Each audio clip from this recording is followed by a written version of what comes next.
Pemilihan legislatif akan digelar bersamaan dengan pemilihan presiden. Nah, menariknya pelaksanaan pemilu 2019 ini berbeda dengan yang sebelumnya jika di 2014 memakai metode BPP atau bilangan pembagi pemilih dalam menentukan jumlah kursi. Tak, kali ini akan menggunakan teknik saintelik untuk menghitung suara. Nah, bagaimana cara menghitung suara dengan teknik ini? Ada Dade Salampesi yang akan membahasnya bersama mantan komisioner KPU Hadar Nafis Gumai. Silakan, Dade. Jadi metode yang digunakan untuk penghitungan suara pemilu legislatif 2019 kali ini adalah metode Senlik. Metode ini dikembangkan atau diperkenalkan oleh ahli matematika dari Prancis yang bernama André Senlik pada tahun 1910. Jadi metode yang dipergunakan adalah membaginya dengan bilangan ganjil yaitu 1, 3, 5, 7 dan seterusnya.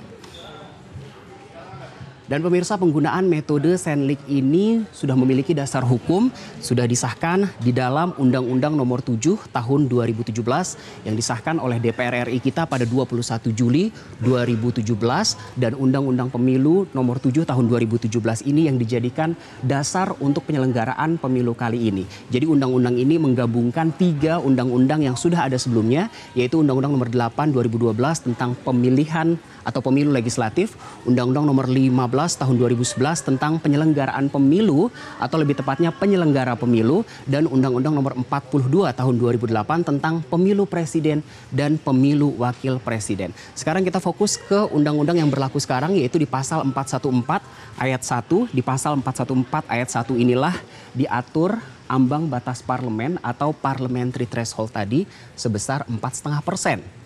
Berbeda dengan 2014 lalu yang hanya 3,5%. Sementara di pasal 415 ayat 2 ini mengesahkan penggunaan metode penghitungan Senlik tadi.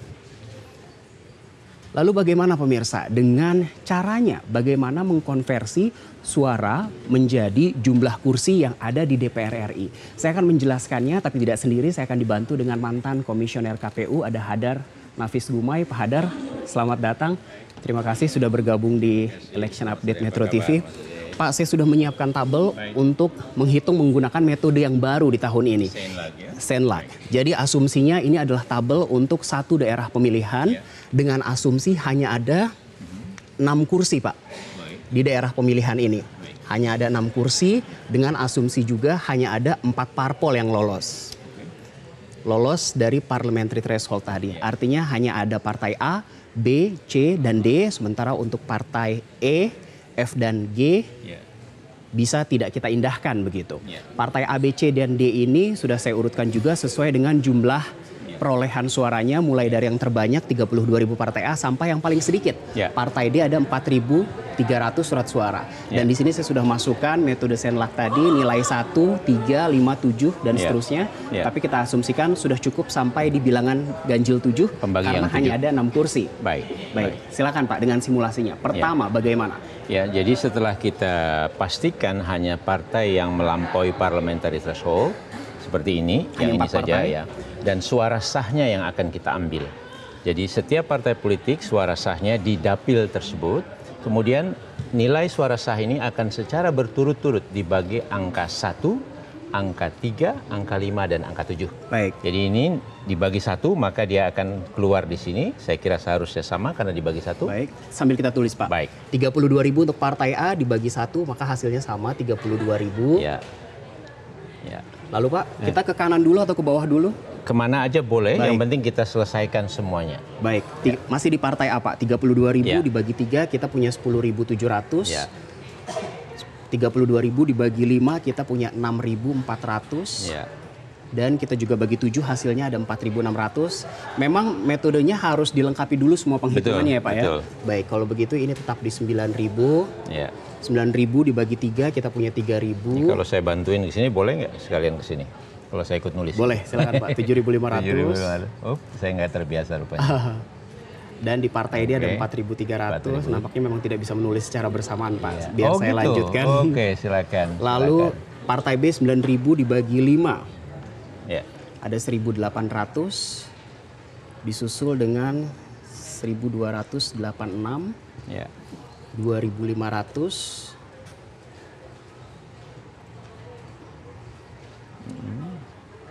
Sedikit lagi Pak Hadar. Baik, tinggal yang terakhir ya, partai terakhir, partai D ya. 1433 860, memang makin ke pojok kanan belakang makin sedikit ya betul. Pak.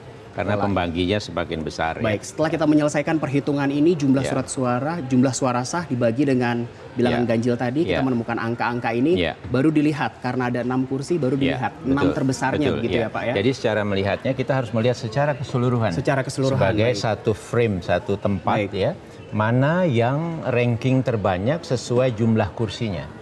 Kalau kursinya 6, maka harus dicari 6 yang terbanyak di dalam box ini. Box kursi besar. Pertama untuk dapil ini tentu dimiliki Partai A 32.000, kita kemudian simpulkan. yang kedua. Dan yang kedua masih Partai A 10.700. Oke. Kita lihat di sini. Dan yang ketiga ternyata bukan Partai A ya Pak, karena di sini di bilangan ganjil 5 6.400, sementara ada Partai B lebih tinggi, besar 9.000. Jadi kursi ketiga untuk Partai B, sementara untuk kursi keempat ternyata Partai C 7.500. Karena bilangan ketiga dari Partai B hanya 3.000. Sekarang ini kita sudah kursi mendapatkan 4 kursi dan kursi 5 ternyata kembali ke Partai A ya Pak, 6.400. Kursi terakhir ternyata masih Partai A 4.600 karena ternyata di pembagian 3 dari Partai B hanya 3.000. Koreksi saya kalau salah Pak. Ya, saya kira sudah betul. Oke, artinya kita sudah mendapatkan 6 ya Pak. 6 ya, 6 terbesar ya dari semua angka yang telah dibagi ini, mana 6 terbesar dan ternyata sudah didapatkan itu ya. Oke. Jadi artinya dari simulasi ini kita bisa menarik kesimpulan bahwa Partai A memperoleh 4 kursi di dapil ini, sementara Partai B dan C sama-sama 1, sementara Partai D walaupun lolos ambang batas parlemen 4%, tapi ternyata tidak dapat kursi di dapil ini ya. Pak Hadar, yang menjadi pertanyaan saya adalah apakah dengan metode baru ini masih akan ada suara masyarakat yang terbuang? Ya, tentu ada. Tadi kita sudah bicara ada partai yang tidak mencapai parliamentary threshold yang 4%. Itu otomatis terbuang sama dengan metode 2014 lalu. Betul, walaupun pada saat itu angkanya masih 3,5%. Ya, jadi sekarang lebih besar. Nah, kemudian jadi mereka tidak diikutkan secara nasional di setiap dapilnya, mereka harus dikeluarkan dari proses penghitungan. Nah, itulah yang bisa kita kategorikan sebagai suara yang terbuang atau suara yang tidak bisa diikutkan dalam penghitungan. Bahkan tadi sudah masuk ambang batas 4% saja, ternyata Partai D masih tidak dapat ya, ribuan suaranya terbuang ya. Oke, Pak Hadar, sebenarnya apa sih metode ini hingga akhirnya DPR bersama pemerintah dan penyelenggara memutuskan memakai metode Senlak ini? Apa bedanya jika dibandingkan dengan metode yang 2014 metode sebelumnya adalah kuota hare namanya, atau kemudian dengan istilah largest remainder ya. Jadi metode sebelumnya itu ternyata dirasakan tidak cukup adil ya, karena proporsinya. Jadi ada partai yang kemudian sebetulnya secara total suaranya lebih sedikit, tapi kemudian ternyata memperoleh kursi lebih banyak, sehingga kemudian ada perdebatan di dalam penyusunan undang-undang, akhirnya bisa disepakati bahwa walaupun sepakat melalui voting kalau tidak salah pada saat itu, maka yang dianggap lebih adil di dalam penghitungan proporsional adalah model formula Senlak ini. Ini dianggap lebih baik ya? Lebih baik. Baik, Pak Hadar, pertanyaan terakhir saya. Kalau tadi kita sudah mendapatkan hasil 6 orang yang akan duduk di dapil ini, lalu selanjutnya bagaimana penetapan siapa 6 orang dari parpol-parpol ini yang akan duduk di 6 kursi ini? Jadi setelah kita mengetahui partai-partai yang mendapat kursi dan berapa kursi di dapil tersebut, maka kemudian barulah masuk siapa calon dari partai-partai tersebut yang memperoleh kursi yang akan mengisi kursinya. Jadi kalau tadi kita dapatkan misalnya partai A paling atas ada 4 kursi, maka kemudian kita akan melihat perolehan suara caleg-calegnya dari partai tersebut. Karena ada 4 kursi, maka akan dilihat 4 terbanyak dari caleg yang mungkin karena kursinya ada 6, ada 6 nama caleg ya. Betul. Jadi kalau caleg yang nomor 3 adalah yang paling tinggi, maka dia yang mengisi kursi pertamanya. Dan seterusnya sampai 4 kursi dari caleg daftar caleg dari partai tersebut. Baik, menarik sekali karena ini metode baru, tentunya kita harapkan lebih baik dan lebih menunjang pemilu kita agar lebih demokratis lagi. Pak Hadar, terima kasih atas waktunya di Election Update. Sama-sama, mudah-mudahan bermanfaat ya. Terima kasih Pak. Pemirsa, Election Update akan kembali usai jeda, tetaplah di Metro TV.